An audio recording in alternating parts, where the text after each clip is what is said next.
ਜੋ ਨਾਲ ਹੋਇਆ ਕੱਲ ਤੁਹਾਡੇ ਨਾਲ ਹੋ ਸੀ। ਇਹ ਸ਼ਰਾਦੀ ਜਿੱਥੇ ਮਰਜ਼ੀ ਅਸੀਂ ਐਸੇ ਚਲੇ ਜਾਂਦੇ ਆ। ਉਹਦੇ ਹੱਕ ਵਿੱਚ ਦੁਆ ਨਹੀਂ ਕਰ ਸਕਦੇ ਤਾਂ ਗਲਤ ਅਫਵਾਹਾਂ ਹੀ ਨਾ ਫੈਲਾਓ। ਅਦਨ ਵੇਲੇ ਮੁੰਡੇ ਦਾ ਆਪੂ ਮਿਲ ਗਿਆ।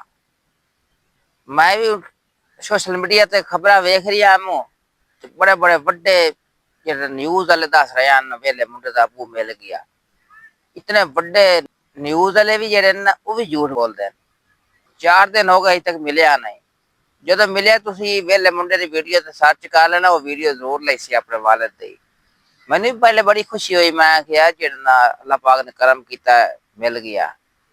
क्योंकि वेले मुंडे दी दादी चाचे नजू दी वालदा ते चाचे सादिक दी वालदा दा रो रो के बुरा हाल आई। तुसी वीडियो ही चाचे नजू दे चैनल ते वेखी सी। मैं बड़ा खुश होया। पहले मैं कि चलो अल्लाह पाक किसी मां दे कलेजे ठंड पाई है। लेकिन झूठियां खबरां फैलावन वाले व्यूज़ां दे चक्कर च इन्हें व्यूज़ लभदा रहे तो ठीक है, अगर व्यूज़ ना लभसी तो यह गलत अफवाह उड़ावन लग पई सर।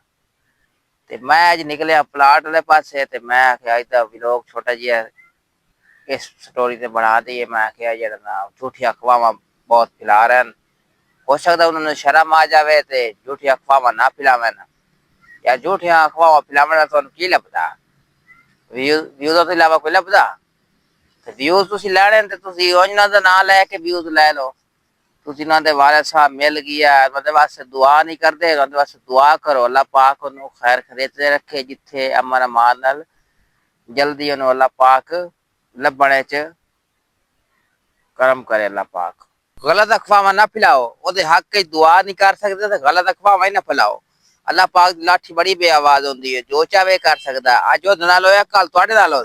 बाकी तमाम मेरे व्यूअर रिक्वेस्ट है मेरी तरफों, मैं न्यूज चैनल बनाया खाने वाली है तू नाम चेंज करके वेला माई कीता।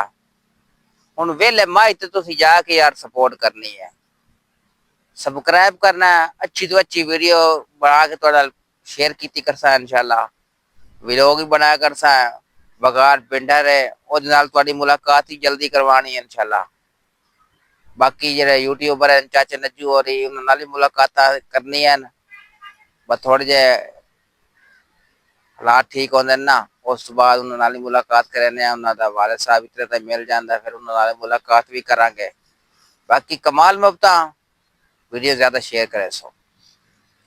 आज की स्टोरी थोड़े नाल इतनी शेयर की है। व्लॉग साडा छोटा जी आई, एड़ा ज्यादा तो कोई ना आई।